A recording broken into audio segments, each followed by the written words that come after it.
Cette semaine, en jeu, notre santé en otage. Le ministre, lui, il n'a pas le patient devant lui. Il n'est pas en train de se dire, bien écoute, je suis désolé, hein, je ne peux pas vraiment commencer les traitements avant 4 semaines. Des patients demandent réparation. Ça va obliger le gouvernement à accoucher enfin et à arrêter de nous mentir.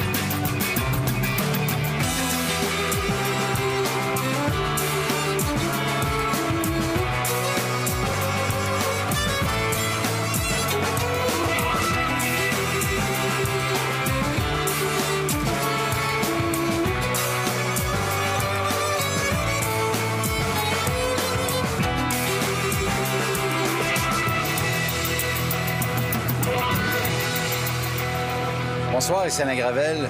Bienvenue en jeu. Croyez-vous encore nos politiciens lorsqu'ils disent qu'ils vont régler la crise dans le secteur de la santé?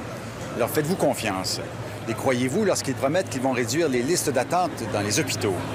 Faites-vous partie de ceux et celles qui ont perdu patience, comme ces milliers de femmes atteintes du cancer du sein et qui ont décidé de s'inscrire à un recours collectif pour obtenir des compensations pour des traitements de radiothérapie qu'elles n'ont pas reçus à temps?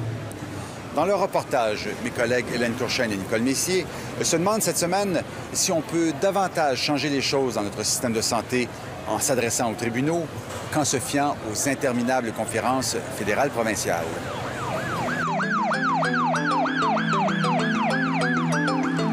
Pendant que nos gouvernements parlent de se répartir l'argent de nos taxes pour nous offrir de meilleurs services de santé, des milliers de femmes au Québec sont en train de s'inscrire dans un recours collectif parce qu'elles n'ont pas reçu de traitement adéquat pour leur cancer du sein.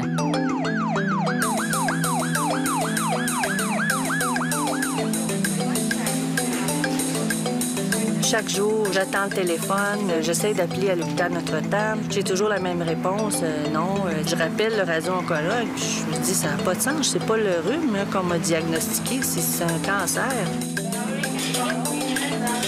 Vous savez, avant, on disait à quelqu'un qui avait un cancer, on prenait le téléphone pour en appeler, puis on disait, vous avez été hospitalisé telle date. Pourquoi est-ce qu'on ne peut plus faire ça? Aujourd'hui, on dit à la personne, vous avez un cancer, point. Ça, c'est quand on ne dit pas sur sa boîte vocale. Comme je dis souvent, on traite très bien la maladie au Québec, mais on s'occupe très peu des patients. Le système de santé est souffrant, mais nous, on est souffrant, on est malade, on est dedans. Puis on n'a pas les services auxquels je pense qu'on a droit. Est-ce que les services n'ont pas été fournis parce qu'il y a insuffisance au niveau du financement, ou est-ce que les services n'ont pas été fournis parce qu'on est mal organisé et qu'on les gère mal, nos hôpitaux? Non, ce système-là tient pas debout. J'ai pas de mots pour le qualifier. Je suis en colère. On rit de nous autres 100 000 à l'heure. Ces femmes inscrites au recours collectif se joignent aux milliers de patients qui accordent à notre système de santé la note E pour échec. La situation se dégrade depuis bientôt 20 ans. Ça sera certainement notre priorité de ramener au Québec une médecine qui tient compte d'un minimum de décence et d'humanisme. Ce soir au point, le rapport Rochon qui propose un chambardement complet du système de la santé et des services sociaux au Québec. Marc-Yvan Côté, c'est le nouveau patron et il entend faire le ménage. Désormais, budget et performance seront liés. Le plus important à ce moment-ci, c'est de calmer un peu l'inquiétude. Incompétence des gestionnaires ou mauvaise volonté politique, on se renvoie la balle. Le fédéral pointe du doigt les provinces, qui à leur tour pointent du doigt les hôpitaux. C'est trop gros, c'est trop brutal, c'est inacceptable et jamais le Québec ne l'acceptera.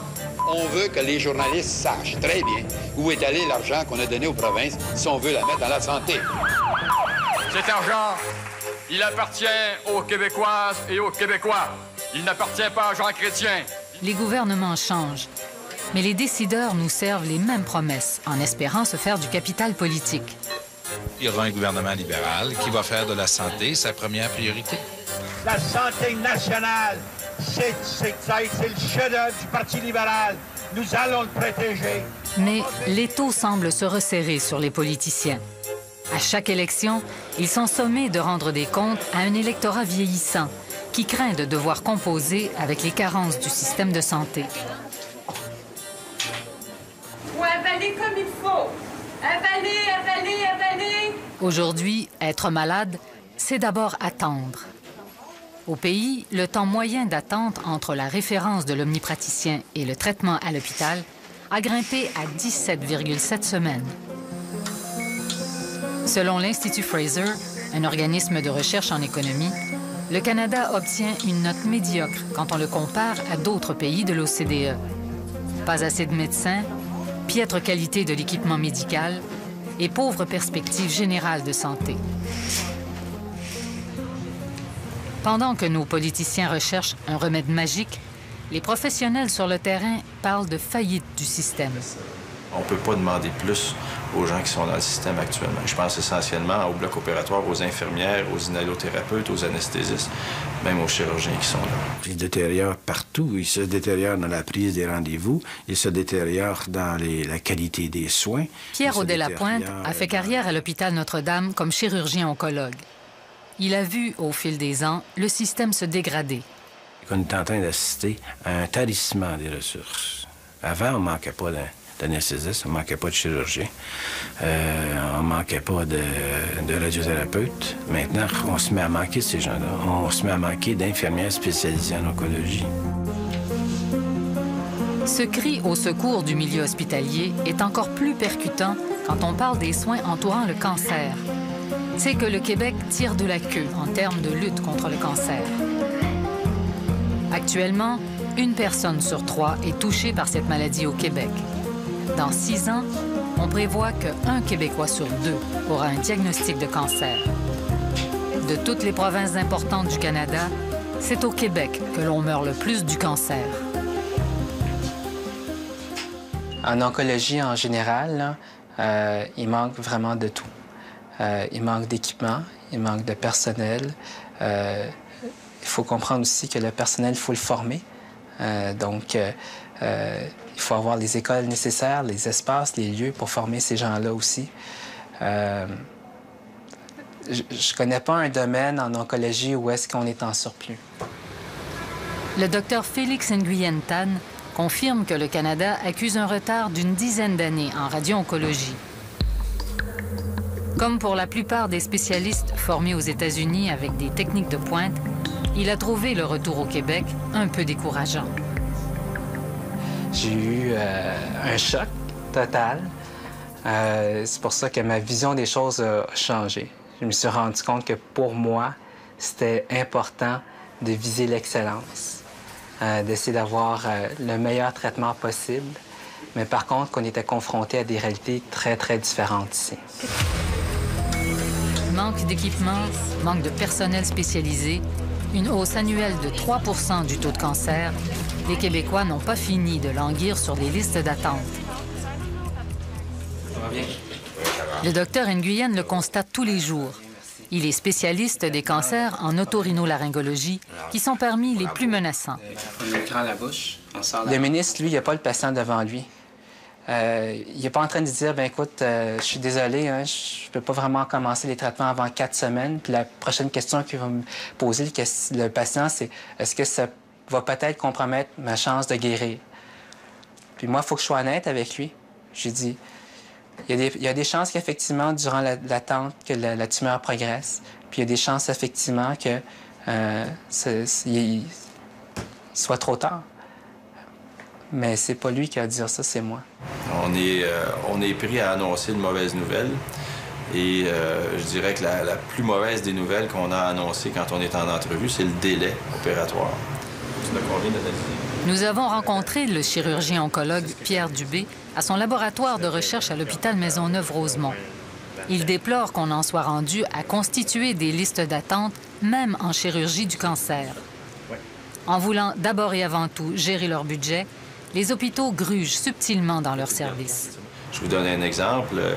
Si on fonctionne à 8 salles d'opération et qu'on arrête 1 heure pour dîner 8 fois, bien, vous venez de comprendre qu'on ne fonctionne pas vraiment à 8 salles d'opération. C'est comme si on avait fonctionné à 7 salles. Alors, sur papier, ça paraît un hôpital, un bloc opératoire qui fonctionne relativement bien. Mais dans les faits, c'est un bloc opératoire qui fonctionne à capacité réduite. Même en chimiothérapie où le docteur Dubé suit ses patientes, les frustrations sont nombreuses. Il doit, par exemple, se battre avec l'administration pour obtenir certains médicaments qui peuvent sembler essentiels. Je dirais que c'est souvent au prix de beaucoup d'efforts qu'on va réussir à avoir certains médicaments contre les nausées ou pour supporter les globules blancs en cours de chimiothérapie ou pour supporter les globules rouges. C'est une charge administrative importante qui ne devrait même pas exister.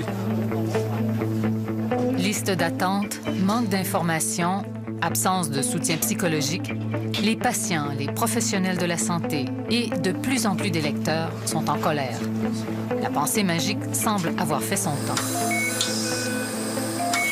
Moi, j'ai l'impression que le problème se situe surtout au niveau de la vision. C'est-à-dire, en termes de philosophie, la vision qu'a le gouvernement de ce que c'est que des soins de santé, quelles sont ses obligations envers le patient. Qu'est-ce qui manque? C'est parce qu'on gère par crise? Aussitôt qu'il y a une crise, on trouve une solution et on n'est pas capable de planifier à long terme? C'est exactement ça. On gère par crise, on pèle par en avant en espérant qu'à un moment donné, il y ait une pilule miracle ou une idée géniale qui fasse en sorte qu'on puisse probablement repartir en neuf. Ça n'arrivera pas. Et c'est une gestion qui va faire en sorte que ce qu'on voit actuellement, à mon idée, c'est que la pointe du iceberg, le système est en faillite, il est tenu à bout de bras par des ressources humaines. À un moment donné, ça ne tiendra pas.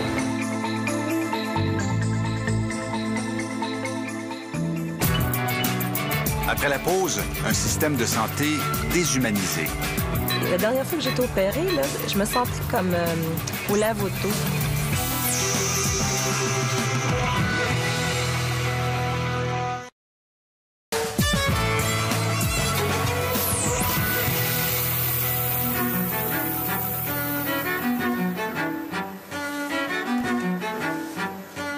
Mes marques, j'en suis fière.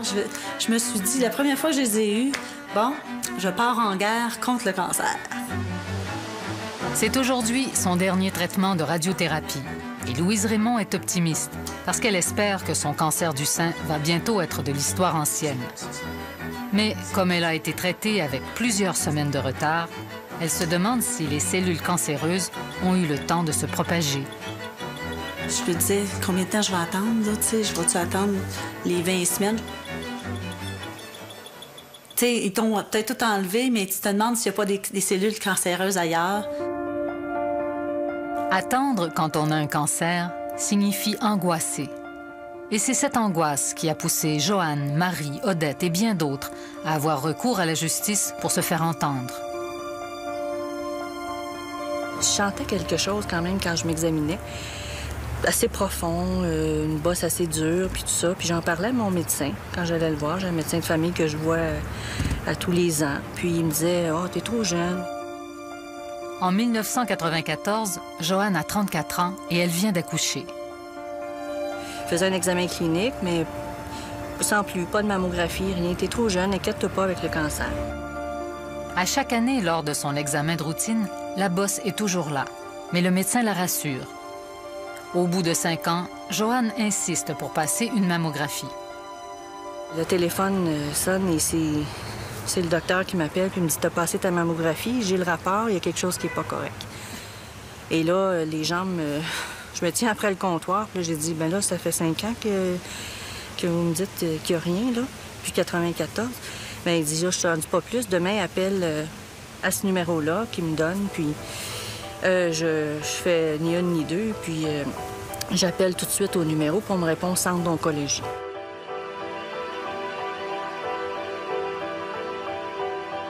Et là, elle me dit, écoutez, madame, j'ai reçu là votre diagnostic de l'endroit où vous avez passé votre biopsie, et c'est positif. Alors, moi, positif, je sais pas pourquoi. Quand c'est positif, moi, ben c'est pas négatif. C'est... Ah, ben je dis, mon Dieu, je suis soulagée. Elle me dit, non, non, là, madame, là, vous avez le cancer. Et là, elle a pris... Comme ça. Oui, elle a pris la boîte de papier mouchoir, puis elle l'a déposée à côté de moi. Elle est partie. L'histoire de Marie est dramatique du début à la fin. Je sais que les médecins, surtout les spécialistes, sont débordés, mais d'avoir un petit peu d'empathie, de chaleur humaine. Je sais que ils n'ont peut-être pas le temps et l'énergie, mais ça prend pas grand-chose des fois pour donner du courage à quelqu'un. J'ai demandé de l'information à l'hôpital, de la documentation. Il n'y en avait pas. OK? Hein? Il n'y en avait pas. Hein? Mais ici, moi, je me suis virée de bord. J'ai acheté tous les livres que je pouvais acheter. Je suis allée à la bibliothèque, j'ai lu tout ce qu'il y avait là. Je suis allée sur le web. Ça n'a pas de sens, t'es tout seul. Ça n'a pas de sens. L'angoisse qui vient avec ça. Odette, une femme active de la région de Laval, fait partie de ces milliers de femmes de plus de 50 ans qui, au Québec, bénéficient d'un programme de dépistage. Elle a vite compris que dépistage précoce ne signifiait pas traitement rapide. On te dit, c'est urgent d'être opéré. Vite, vite, le cancer, ça peut se répandre. Puis là, t'es opéré, t'es plein docile, t'écoutes tout. Puis là, il faut aller en radiothérapie, tu te présentes. Puis là, ben, un de ces jours, tu sais. Ah, non, non. Non, ça n'a pas de sens. Il serait aussi bien de ne pas nous la donner que nous faire vivre cette angoisse-là. Je suis retournée voir le chirurgien parce que pour savoir les résultats de l'opération. Et il me dit, écoutez, ma petite madame, il n'y a pas de cancer dans votre spécimen. Ben là, je suis peut-être pas médecin, mais je suis pas folle. Mais j'ai dit... Marie est d'autant plus sceptique qu'elle est familière avec le système québécois des soins de santé. Sa mère est morte d'un cancer du sein avant l'âge de 50 ans. Le cancer, elle connaît. Et moi, de mon côté, parce qu'on a le droit de faire ça aussi, j'ai fait sortir le spécimen et puis je l'ai fait analyser aussi dans 2 autres hôpitaux.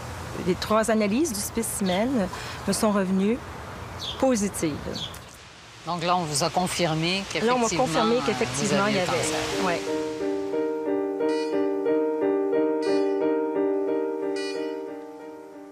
J'appelle, puis je pleure même au téléphone. Je dis aux personnes qui sont là, qui me disent, ben là, les pathologistes sont en vacances.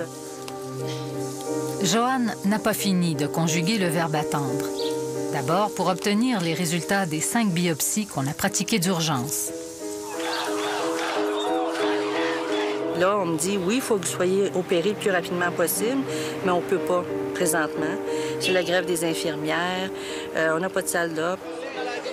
Joanne ne sera opérée que 2 mois plus tard. Et le lendemain, effectivement, à 6h30, l'infirmière arrive et elle dit, bon, il faut que vous prépariez, vous en allez chez vous. J'ai encore un peu... matin. Oui. Puis j'ai dit, non, là, je veux pas m'en aller. Je veux savoir ce qu'on me fait. Et je veux savoir c'est quoi que j'ai, là, cette bouteille-là, puis Et c'est ça que je trouve malheureux, en gros, là, quand on est dans... Je dis pas qu'on n'est pas bien traité dans le système, mais il faut toujours... C'est comme toujours un double combat. Contre la maladie, puis, tu sais, toujours insister pour avoir de l'information. Ça fait pas 24 heures que t'es opéré, là. Tu retournes à la maison, là. Puis, le CLSC va t'appeler 3 ou 4 jours après. Entre-temps, toi, t'enlèves ton pansement. C'est voulu comme ça? On vous dit, vous enlevez votre ouais. pansement vous-même? Je ne souhaite pas à personne. Parce que... Peut-être quand tu es dans le milieu, c'est une bagatelle, mais quand tu n'es pas dans le milieu, là, puis tu te ramasses avec un sein qui coule, puis tu sais pas... Tu regardes tes instructions, là, puis ton sein qui coule, je fais quoi, là? C'est pas agréable. 1 mois après son opération, Odette doit subir des traitements de radiothérapie. Elle apprend qu'elle devra se faire soigner à Montréal parce qu'il n'y a pas de centre de radio-oncologie au nord de la métropole. Le radio-oncologue me dit ça va être 16 semaines à partir de la date après l'opération. Il dit, Madame, on attend des crédits du ministère de la Santé pour allonger nos heures. Puis il dit, si on les a pas, on n'allonge pas. La situation se détériore et ce sont les malades qui actuellement en paient le prix et qui sont pris en otage. Mais le soir, là, Mme Marois passait à la télévision. Puis, je sais pas si vous en rappelez, elle attendait 50 millions du fédéral. Puis elle a venu à la télévision dire qu'elle n'avait pas eu les 50 millions et que, donc, il n'y aurait pas d'argent en santé. Mettez-vous juste un instant dans la peau de quelqu'un qui est inquiet, qui souffre et puis qui attend. Odette fait des pressions. Elle téléphone, écrit partout. Après 10 semaines, elle apprend par hasard qu'il y a des places disponibles à Trois-Rivières. Elle n'hésite pas une seconde, même si elle doit quitter sa famille pour les 5 semaines que dure le traitement. On était au Delta, tu sais. Un vrai hôtel. Oui, oui. Aux frais du gouvernement? Oui. On te paye le transport, la bouffe, les taxis, tout. Baisse ton jeu un petit peu. Joanne croit que son calvaire est derrière elle quand elle rencontre finalement son radio-oncologue. Malheureusement, madame, je suis obligée de vous dire de vous en aller chez vous, d'attendre, parce que moi, je peux pas vous les donner, les traitements de radiothérapie. Pas que je veux pas, c'est que je ne peux pas. On n'a pas d'appareil, on n'a pas de technologue. Elle est condamnée à nouveau à attendre bien au-delà des 8 semaines raisonnables pour subir de la radiothérapie après une chirurgie du sein. Tout de suite, là, contre le gouvernement, contre notre système universel, moi, j'en ai, là, tu sais, puis il y a une colère qui monte en moi qui m'aide sûrement pas, là, à passer ces étapes-là, parce que je me dis, ça n'a pas de sens de me battre comme ça, là, tu sais, contre le système ou avec le système. Après 16 semaines d'attente, Joanne accepte d'aller se faire soigner aux États-Unis. Mais oui, je dis bien, s'il le faut, nous irons faire traiter les gens aux États-Unis parce que je pense que la vie vaut bien cela. Elle se joint au programme que le gouvernement a mis sur pied en désespoir de cause. Québec espère donc envoyer 50 patients par mois aux États-Unis à compter... Dans le milieu de la santé, on comprend mal les gestionnaires qui auraient pu prévoir la pénurie de personnel et d'équipements qui frappe le Québec depuis 1996. Voyez-vous, ça, c'est un exemple typique, justement, d'une vision qui était totalement erronée, d'une organisation déficiente. C'est-à-dire que d'avoir envoyé des patients aux États-Unis, d'avoir dû faire ça, pour moi, c'est un non-sens, dans la mesure où est-ce que c'est un problème qui aurait pu être évité. Ça nous coûte excessivement cher comme société d'envoyer ces patientes-là se faire traiter aux États-Unis. Je peux vous dire que ça fait longtemps qu'on a dépassé en dépenses ce que ça nous aurait coûté pour s'installer convenablement au Québec. 5 ans plus tard, Joanne Lavoie, comme beaucoup de femmes qui ont vécu des situations similaires, croit que le gouvernement a failli à la tâche. C'est ça qu'il faut comprendre aussi dans notre système de santé, c'est que c'est pas juste prendre soin de la maladie, c'est pas juste extraire le cancer, mais on est un tout, hein? C'est ça, on est des personnes avec des émotions, on a des responsabilités. Bon, puis par-dessus tout ça, on a une maladie, un cancer, potentiellement mortel. Attention, s'il vous plaît. La dernière fois que j'étais opérée, là, je me sentais comme au lave-auto. On était tous cordés. On attendait d'être opérés. Il y avait une chaudière en dehors de la salle d'opération. L'eau était... Je sais pas s'ils changeaient d'eau, parce qu'après chaque intervention, ils nettoient. C'était dégoûtant. Marie, elle, a totalement perdu confiance.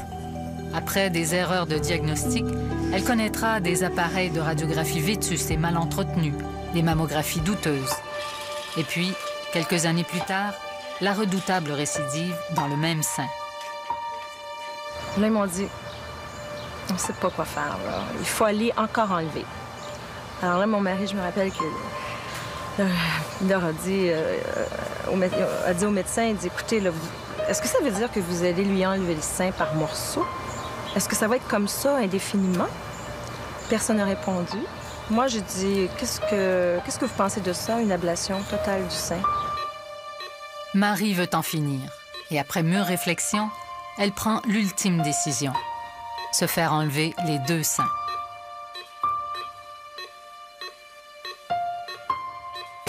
Ils nous prennent-tu pour juste des popettes? Après la pause, des patients en colère demandent réparation. Le juge Bishop a dit oui pour le recours collectif.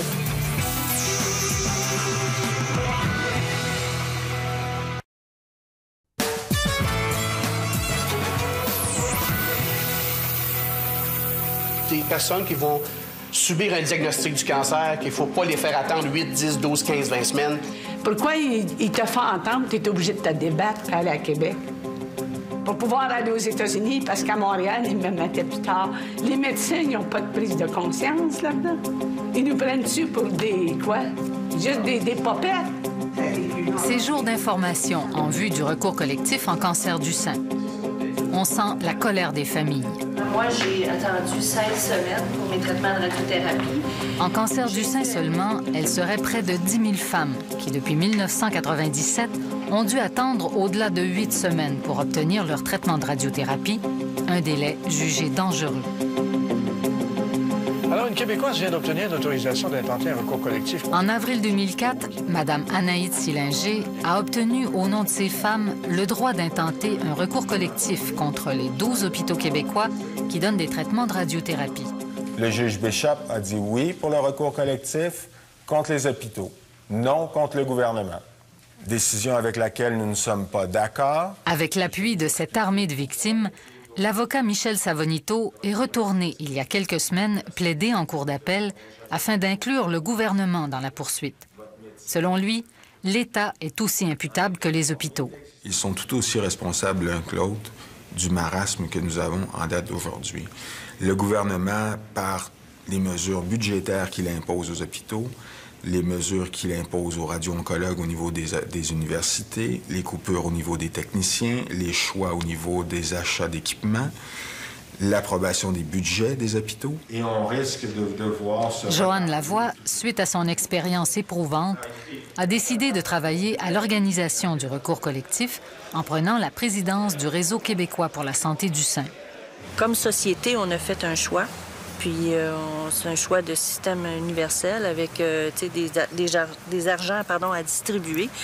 Et si on les administre mal, si on les distribue mal, bien, je pense que l'obligation revient entièrement au gouvernement. Je dirais que la responsabilité est totale. Puis la raison, c'est que, premièrement, c'est eux autres qui décident de tout. C'est-à-dire que c'est eux autres qui vont décider du nombre de médecins, du nombre de personnes qui vont être formées à chaque année. C'est eux autres qui vont décider justement des budgets. Tout ça passe comme si la personne a aidé. Les commissaires ont rencontré plus de 6 000 personnes et interrogé 400 experts. Mais j'aurais peut-être souhaité que la réflexion soit... Un quart d'heure après le dévoilement du rapport Rochon, c'était clair. Même si Québec croit à une forme de régionalisation, il n'est pas question de réduire le pouvoir de l'État. Marc Côté avait regroupé plus de 1000 personnes du secteur de la santé pour annoncer sa réforme centrée sur le citoyen. Depuis 20 ans, on ne compte plus les projets de réforme du système de santé. D'abord, c'est lui qui va être soigné. Deuxièmement, c'est lui qui paye. Des millions de dollars ont été dépensés, des dizaines de rapports déposés, autant de projets avortés. J'espère qu'on sera jugé à notre rapport et non pas qu'on va nous faire des procès d'intention. Vieillissement de la population, pénurie de personnel, équipements vétustes, nos dirigeants sont familiers avec le cancer qui ronge le système hospitalier. Toute cette question de la gestion va faire l'objet du débat. Est-ce que dès 1900, par exemple, dès le début des années 80, on était bien au fait de cette situation qui prévaut aujourd'hui et qu'on n'a rien fait? Est-ce qu'on n'a rien fait parce qu'on est de mauvais gestionnaires et qu'on n'a pas pris les mesures nécessaires pour prévoir ce qui était pour arriver? Ou est-ce que simplement on a pris la décision qu'on préférait avoir un déficit zéro et qu'on a décidé de ne pas investir dans ce domaine-là? Est-ce que c'est ça la réponse? Barry Stein, lui, a décidé que les coupures de budget en soins de santé ne se feraient pas à ses dépens. Selon moi, ne pas recevoir des services dans des délais raisonnables, c'est comme ne pas les recevoir du tout. Il a lui-même testé les limites du système pour mener le combat de sa vie contre le cancer. Quand on est malade, on ne peut pas se préoccuper de ce que l'on coûte à la société. On doit survivre. Et c'est une obligation pour soi et sa famille. En 1995, cet avocat de Montréal est au tout début de la quarantaine quand il apprend qu'il a un cancer du côlon et que ses ganglions et son foie sont aussi atteints. Il doit être opéré d'urgence. Une opération qui, en l'espace de 12 semaines, sera reportée 3 fois.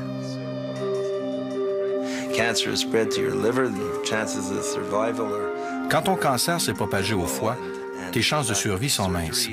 C'est une chirurgie difficile, il faut s'y préparer mentalement. Et puis, ils vous disent de mettre vos papiers en ordre.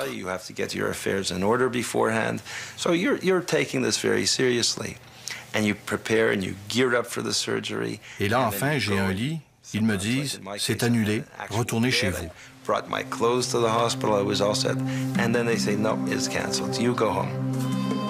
Barry ne veut pas mourir, mais il ne veut pas non plus être l'otage d'un système de santé qui ne peut pas le soigner à temps. Malgré le refus de la Régie de l'assurance maladie, il décide d'aller se faire opérer à New York, à ses frais. C'est curieux, car c'est quand vous êtes le plus faible que vous devez puiser le plus de force en vous. Ça doit être vrai pour tout dans la vie. J'ai eu 6 chirurgies, puis on a fait 4 fois ici. Puis on fait l'installation d'une pompe qui donne la chimiothérapie directement au foie. Puis après ça, il y avait les cicatrices de la chirurgie de poumon. Comme le cancer s'est propagé à ses poumons, Barry subit de nombreuses chirurgies, ici et aux États-Unis. La note est salée, 250 000 $. Une somme que la Cour supérieure forcera la RAMQ à rembourser à Barry Stein. Que serait-il arrivé si vous étiez resté ici? Je ne serais pas vivant.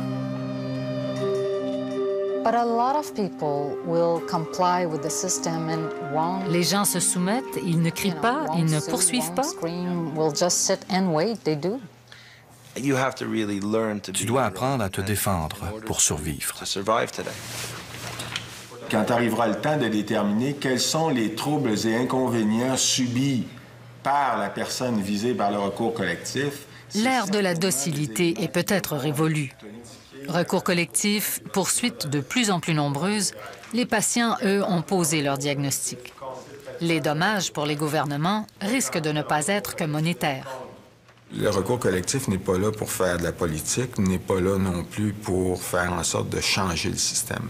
Est-ce que, ultimement, le fait d'obtenir une indemnisation pour ces personnes qui attendent, qui ont attendu, qui attendent et qui attendront, parce que le recours collectif n'a pas de limite dans le temps. En fait, donc, les femmes et les hommes qui attendront demain ou dans les années à venir pour des traitements de radiothérapie sont aussi visés par le recours. Est-ce que ça aura un impact sur le système? Est-ce que ça aura pour effet d'améliorer les choses? On peut certainement l'espérer, personne n'est contre la vertu, mais ce n'est pas là l'objet du recours collectif. Alors, plutôt que d'agir seul... Qu'est-ce que vous pensez, justement, du recours collectif? Je pense que c'est une excellente chose qui est arrivée. Sincèrement, là. Faut en venir à ça?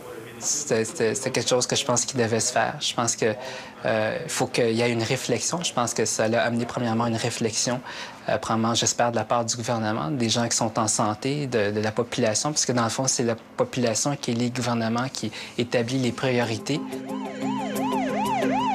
Est-ce qu'un recours collectif comme celui qui est engagé des femmes en cancer du sein, est-ce que ça peut aider, à votre avis? Ça va obliger le gouvernement à coucher enfin et à arrêter de nous mentir. Ils vont être obligés à un peu plus de limpidité parce que on va pas se raconter d'histoires, on les croit plus depuis bien longtemps.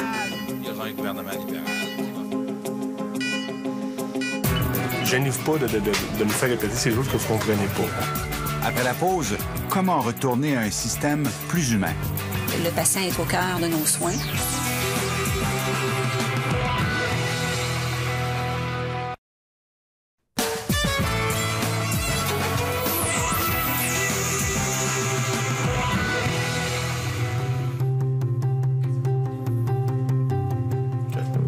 Y en a-tu qui ont des bouffées de chaleur depuis qu'ils ont été traités pour leur cancer du sein? Dans le métier que je fais, on s'engage dans une relation d'aide. On est là parce que d'abord, on veut aider les gens. Et à un moment donné, on se rend compte qu'on fait que de la production et ça donne des journées qui sont pas très satisfaisantes. C'est une très grosse chirurgie. Le docteur Pierre Dubé n'a pas attendu les milliards des gouvernements ni les directives de son hôpital pour prendre des initiatives. Combien de fois on oublie de vous dire que vous allez être fatigué pendant des semaines ou des mois après le traitement d'un cancer du sein?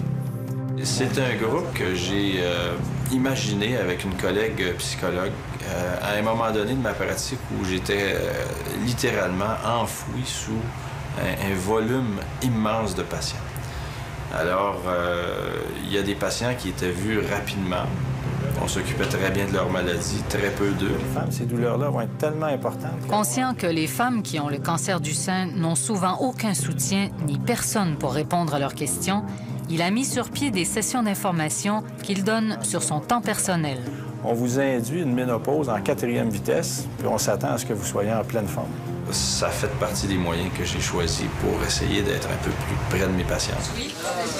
Moi, je suis comme une personne, quand je vais dans un garage ou quoi que ce soit, s'il y a des choses que je comprends pas parce que je suis pas mécanicien, je n'ouvre pas de me faire répéter ces choses que vous comprenez pas. Depuis 4 ans, à l'hôpital Charles-Lemoine, une autre initiative d'envergure implique cette fois-ci la participation de tous les hôpitaux de la région. Normalement, durant la chimiothérapie, tout se passe bien, mais sauf qu'il peut y avoir des symptômes, surtout entre les 5 et 10 jours après le traitement, il peut y avoir des symptômes.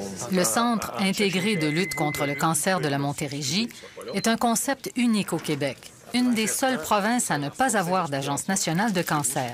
C'est important de prendre beaucoup d'eau, 1,5 à 2 litres d'eau au moins pendant la semaine que vous avez votre traitement de chimio. Puis même moi, je vous conseille. Le patient est au cœur de nos soins et on est toujours autour de lui pour comprendre qui il est dans son contexte, comment être en relation avec lui face à sa maladie, les symptômes, comment le connaître lui pour ce qu'il est en tant que personne et comment on peut l'aider à mieux s'adapter pour la qualité de vie et pour la longévité. La semaine passée, on avait une patiente jeune, 35 ans, atteinte d'un pronostic fatal, un jeune enfant, un petit garçon de 5 ans. Elle dit « Ça se peut pas que mon enfant soit abandonné. » Anne Plante, une clinicienne spécialisée en oncologie, est en grande partie responsable de ce changement de philosophie. Elle vous interpelle, là. Vous faites une intraveineuse, puis elle dit « Qu'est-ce que je dis à mon petit bonhomme quand il me dit « Maman, pourquoi tu es encore malade? » Elle le répète comme un leitmotiv à ses infirmières qui joignent le programme, le soutien aux patients avant toute chose. C'est sûr que la question qu'elle me pose, ça vient me chercher, là. Elle te regarde avec ses beaux grands yeux, là, puis elle dit « Pourquoi moi, j'ai pas le droit d'élever mon enfant? » C'est tout un changement de mentalité pour des infirmières d'expérience. Habituées à prodiguer seulement des traitements, désormais, elles devront détecter les patients qui sont en détresse et qui ont besoin de soutien. Est-ce que c'est utopique de penser que vous avez le temps de faire tout ça? Il faut vraiment prendre chaque moment qui nous est donné avec le patient. Comme on disait tantôt, quand on fait une technique, on peut prendre ce moment-là qui nous est donné pour parler avec le patient. Si j'ai pas le temps, j'ai une infirmière pivot qui, elle, est réellement l'infirmière clé. J'ai pas un moment, je vais dire au patient, regarde, après votre traitement, j'en ai parlé à Mélanie, elle va avoir le temps de vous recevoir. Est-ce qu'on est capable de bien identifier les besoins des patients et des familles? Ces infirmières pivots sont l'incarnation de cette approche humaine qui est en train de révolutionner les soins en Montérégie. Il y a 2 types de reconstruction mammaire, soit par leur rôle est tellement nouveau qu'elles se rencontrent chaque mois pour partager leurs expériences. L'extenseur, c'est un espèce de sac qui pose sous le sein. Et quand le patient a 50 000 questions à poser, c'est à vous qui les pose? Oui. Exactement, oui. On devient la personne de référence, je vous dirais, pour répondre à leurs questions. On demeure toujours leur premier intervenant pour avoir un pilier, pour le pivot. Puis si l'implant ne fonctionnait pas... bien, chacun des 9 hôpitaux de la Montérégie a son infirmière pivot et on en compte 3 à Charles-Lemoine. Mais la majorité du temps, ils enlèvent le mamelon. Comme partout dans le réseau de la santé, la demande augmente et les infirmières pivots ne sont pas assez nombreuses. Vous pouvez avoir combien de cas par année, chaque infirmière pivot? 225, 250 nouveaux cas par année. Environ. Mais on travaille en équipe. Du moment qu'il y a un problème qui émerge, on le réfère à la bonne personne. On ne reste pas avec la situation problématique dans laquelle le patient est. Il y a une progression de la maladie et puis là, il ne veut pas qu'on dise à sa femme que ça progresse. Quand l'infirmière pivot a elle-même besoin d'aide, elle se tourne vers l'équipe interdisciplinaire. Il y a quelque chose là, moi, je me sens prise là-dedans, dans cette situation-là. On soigne le patient et sa famille, mais jamais on va exclure le patient d'une discussion. Le mot d'ordre ici, c'est la concertation. Je sens une grande souffrance de sa part. Il y a peur de la perdre en même temps. Médecins, pharmaciens, nutritionnistes, travailleuses sociales, psychologues, infirmières, les personnes de la pastorale. Donc, tous ces gens-là ont la même philosophie. Et c'est ce qui fait le but commun. C'est qu'ensemble, on a les mêmes objectifs. Donc, nos interventions, dépendamment de notre profession, se concertent ensemble. La première question que j'ai, c'est est-ce qu'on veut les faire parler de la mort nécessairement? Il y a des gens qui sont dans le milieu puis qui n'en ont pas de réseau. Et ça, l'isolement des professionnels, je pense que ça peut amener l'isolement du patient. J'ai de la misère à mettre mes limites. Comment ça se fait? On va prendre un fauteuil. Ce que Jacinthe Grant, atteinte d'un cancer du côlon, apprécie le plus à Charlemagne, c'est qu'elle ne se sent pas seule. Même ici, des fois, quand on vient en chimio, puis admettons que notre moral est moins bon, parce que ça arrive qu'on a des mauvaises journées, là. Souvent, ils vont prendre le temps de s'asseoir, puis parler, puis ici, là, en général, ils sont très gentils. Le programme est séduisant. Peu d'argent, moins de 2 millions de dollars pour les 9 hôpitaux de la Montérégie, et beaucoup de vision et de dévouement. Ce n'est pas qu'une question d'argent, c'est beaucoup une question de leadership, d'organisation, de formation et de soutien. L'expérience de l'hôpital Charlemagne est inspirante. Et l'arrivée des nouveaux milliards d'Ottawa réglera certes des problèmes criants. Mais seule une concertation à long terme des professionnels de la santé mettra fin à l'isolement des patients et à la gestion par crise que nous connaissons maintenant. Ça coûte cher d'investir dans la santé, mais ce qu'il faut comprendre, c'est que c'est un investissement qui coûte cher au début, mais qui, à long terme, dans 5 ans, dans 10 ans, vous êtes gagnant. Vous êtes gagnant parce que vous allez probablement en guérir plus, que vous allez probablement devoir utiliser moins de ressources. Marie-Claude Prémont, spécialiste du droit de la santé et vice-doyenne de la Faculté de droit de l'Université McGill, croit que la voie à éviter à tout prix est celle de la privatisation des soins de santé. Le problème, c'est pas que c'est le système public qui va mal. Le problème, c'est qu'on permet, dans ce cas-là, d'avoir un système privé parallèle qui vient bousiller, si vous voulez, la logique du système public en permettant à certaines personnes de passer devant la file d'attente simplement parce qu'eux ont réussi à financer, à même leurs ressources privées, un test. Comme une toute nouvelle génération de chercheurs, elle croit qu'au contraire, il faut renforcer le système public. Est-ce qu'on croit à un système public? Est-ce qu'on va le financer adéquatement? Est-ce que politiquement, c'est une priorité pour la société de maintenir ça? Le gouvernement fédéral a présenté aux 10 provinces des propositions spécifiques. En 1956, Paul Martin, père, invitait les provinces à mettre sur pied un système d'assurance pour couvrir les frais d'hospitalisation et de médecins.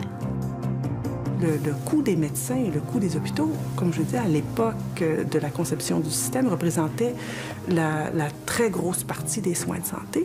Aujourd'hui, ce n'est plus le cas. Les médicaments sont devenus une portion plus importante que les médecins. Se sont entendus sur un plan pour de meilleurs soins de santé. Presque 50 ans plus tard, la balle est dans le camp de son fils, aux prises avec une loi vieille de 30 ans qui ne finance pas ce qui coûte cher aujourd'hui. Les appareils de diagnostic, les médicaments et les soins à domicile. En un mot, l'avenir.